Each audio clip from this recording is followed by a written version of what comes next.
Hello everyone, I'm Bob Milburn and welcome to another FINOP controller video.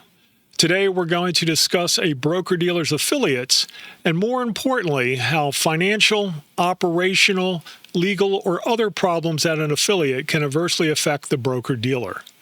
The objective is to present a systematic process for identifying potentially material affiliates, evaluating their relationship to the broker-dealer, documenting management's conclusions, and monitoring those conclusions over time. The SEC's broker-dealer risk assessment program arose from the collapse of Drexel Burnham Lambert. The event demonstrated that financial distress involving a holding company or an unregulated affiliate could adversely affect a regulated broker-dealer. The resulting regulatory framework requires certain broker-dealers to maintain and report information concerning their organizational structure, risk management policies, financial condition, and material associated persons. Now, a material associated person, or MAP, is not determined through a single mathematical test. The designation requires judgment based on the relevant facts and circumstances. The worksheets, scoring models, and checklists discussed in this presentation are intended to support that judgment. They do not replace management's analysis. This presentation is for educational purposes only. It's not legal, regulatory, accounting, or compliance advice. Broker-dealers should consult the applicable SEC rules, Form 17H instructions, and regulatory interpretations when evaluating their obligations. This presentation is intended primarily for personnel responsible for preparing Form 17H and for auditors, compliance personnel, and other reviewers. The program consists of 9 steps and at a high level involves 4 objectives. First, identify all affiliates. Second, assess how each affiliate could affect the broker-dealer. Third, document the analysis and conclusion. And fourth, report the required information and monitor for changes between filing periods. The first step is to determine whether the broker-dealer is subject to the Rule 17H risk assessment record-keeping and reporting requirements. The rules contain specific exemptions, and I'm not going to cover each of them in this presentation. For purposes of today's discussion, I will assume that the broker-dealer has already determined that it's required to file Form 17H. That determination should be documented in a memorandum together with the supporting regulatory analysis and any relevant information. Now, once it's been established that the firm is subject to Rule 17H, obtain the most recent organizational chart and develop a complete inventory of the broker-dealer's affiliates. Confirm that the organizational chart is current and consider any acquisitions, any mergers, restructurings, newly created entities, and changes in ownership or control. The inventory should include dormant and inactive entities. An entity should not be excluded solely because it currently conducts little or no business. The purpose of this step is completeness. Management cannot properly evaluate affiliate risk unless it first identifies the full population of entities under common control. The next step is to screen each affiliate using both quantitative and qualitative factors.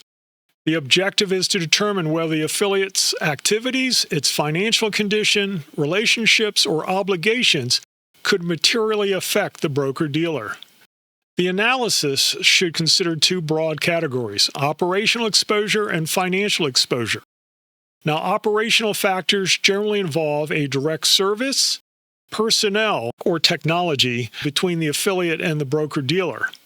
Examples would include accounting, compliance, information, technology, payroll staff, any trading, any clearing support, office space, or key personnel. Now, these relationships can affect the broker-dealer in several ways. Amounts due from the affiliate may become non-allowable assets and reduce net capital. A technology or personnel failure could interrupt the broker-dealer's operations.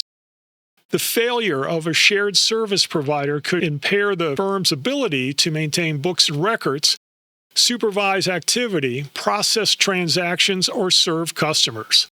Now, the question is not simply whether the affiliate provides a service. The question is how the broker-dealer would be impacted if that service were interrupted or withdrawn.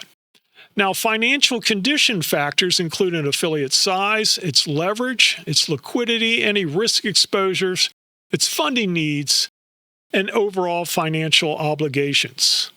The analysis should consider whether financial deterioration at the affiliate could affect the broker-dealer's capital, its liquidity, its profitability, any customer protection obligations, or its ability to continue operating. The analysis should consider indirect exposure. For example, a parent or affiliate may control the broker-dealer's access to cash, restrict its ability to receive funding, pressure it to issue a dividend, and require it to extend credit or cause the broker-dealer to incur costs to protect the broader organization. Now, reputational exposure may also be relevant, particularly when the broker-dealer and an affiliate operate under a common name or are perceived by customers as counterparties or as a single organization. Now, a scoring model can help management evaluate affiliates' consistency. The model shown here assigns weights to several risk categories and gives each affiliate a rating within those categories. It's important to emphasize that the weights in this model are illustrative. They weren't prescribed or endorsed by the SEC, FINRA, or any other regulatory authority. Now, higher weighting is used when the potential effect would directly impact the broker-dealer's net capital, liquidity, or financial condition. If the possibility of an affiliate failure would impair the broker-dealer's ability to function, or there is a high degree of operational interdependence, then a higher weighting is used. Revenue and business dependency receive a relatively low weight in this example because the model assumes that the broker-dealer has several independent sources of business. That assumption may not be appropriate for every firm. When a broker-dealer depends heavily on one or more affiliates for customers, products, or distribution, the business dependency weighting should be increased accordingly. Now, the scoring model is a decision support tool. It's not a regulatory safe harbor, and it does not determine MAP status by itself. So, looking at the category ratings, each category is rated from 0 through 4. A rating of 0 means no meaningful exposure, and a rating of 1 indicates that the potential effect appears limited or immaterial. A rating of 2 indicates a moderate exposure that appears manageable based on current conditions or available resources. And a rating of 3 indicates a higher exposure arising from a significant financial or operational or business relationship with the broker-dealer. A rating of 4 is critical exposure. If the affiliate experienced financial distress or operational disruption, legal problems, or any funding pressure, or business failure, the event would likely have a material effect on the broker-dealer. The distinction between moderate and high exposure will often require considerable judgment. For that reason, every rating should be accompanied by a brief explanation identifying the relative facts and the reason the rating was selected. Now, this is an example, and it demonstrates how the weighted scoring calculation works. Based on the ratings shown, the affiliate falls within the model's elevated review range. Now, that result does not automatically establish that the affiliate is a materially associated person. Instead, it indicates that the affiliate presents significant exposure to require more detailed facts and circumstances analysis. Now, that analysis should explain which risk categories drove the score, how the affiliate could affect the broker-dealer, what mitigating factors exist, and why management ultimately did or did not designate the affiliate as a MAP. The quantitative analysis evaluates the relative size of the affiliate and the potential financial effects of affiliate distress on the broker-dealer. Comparing the affiliate's assets, its debt, its ownership equity, revenues as a percentage of the broker-dealer's will help assess the relative size of the affiliate to the broker-dealer and indicate if the broker-dealer could cover affiliate losses and maintain its own capital. No single ratio should determine the conclusion. Now, an affiliate may be small in absolute terms, but still material if the broker-dealer has limited excess net capital, if it relies heavily on the affiliate, or has significant contractual or contingent exposure. conversely, a large affiliate may have limited direct effect if the entities are operationally independent, if any transactions are conducted on an arm's length basis, and the broker-dealer is insulated from the affiliate's obligations. The analysis should focus on the broker-dealer's capacity to absorb any potential impact. The quantitative analysis should consider how affiliate distress could affect the broker-dealer's liquidity. Possible scenarios include delayed or withheld payments owed to the broker-dealer, failure to repay intercompany receivables, pressure on the broker-dealer to issue a dividend, or any requests for loans or advances. Increased shared service expenses, loss of access to parent-provide funding, or draws or guarantees, and increased borrowing or operating costs. These scenarios should be evaluated against the broker-dealer's available cash, any excess net capital, its funding sources, operational expenses, and regulatory obligations. The objective is to determine whether the affiliate distress could deprive the broker-dealer of the financial resources needed to operate and remain in compliance. Now, not every material exposure appears on a balance sheet. The qualitative analysis should evaluate operational, legal, regulatory, reputational, governance, and strategic relationships. Examples would include dependence on shared technology or cybersecurity infrastructure, dependence on affiliates' employees or senior management, shared books and record systems, common office facilities, pending investigations or litigation, regulatory restrictions involving the affiliate, common branding and reputational exposure, and concentration of business generated by an affiliate, as well as the parent's ability to direct capital, funding, or strategic decisions. These exposures may not immediately reduce liquidity, but they may impair the broker-dealer's ability to conduct business, meet regulatory responsibilities, or to serve its customers. A business continuity plan may reduce an exposure, but the analysis should determine whether that plan is realistic, whether it's documented and tested, and capable of being implemented promptly. Now, here are examples of affiliates that might be classified as a MAP, a possible MAP, or to monitor only. These classifications are illustrative and should not be treated as automatic conclusions. A direct parent holding company will ordinarily require careful analysis because it may control capital, funding, dividends, governance, or strategic decisions affecting the broker-dealer. Now, operating affiliates that provide essential services or generate significant revenue or create significant or financial legal exposure may also warrant MAP designation.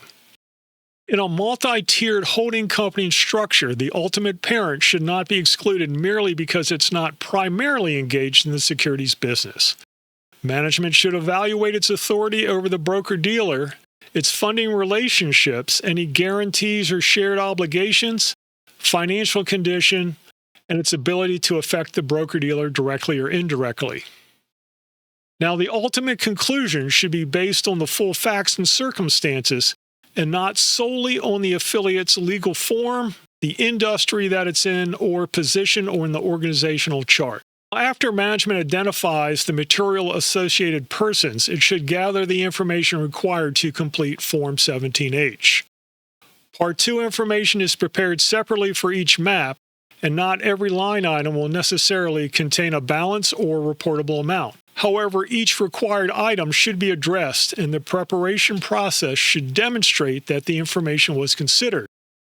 Management should establish clear ownership for obtaining and reviewing, as well as approving the information submitted for each affiliate. Now, documentation is one of the most important parts of the process, and the file should clearly identify the complete affiliate population, the information reviewed, the quantitative and qualitative factors considered, the ratings assigned, the reasons supporting each rating, the mitigating factors considered, and the final MAP conclusion for each affiliate, as well as the individuals who reviewed and approved the analysis.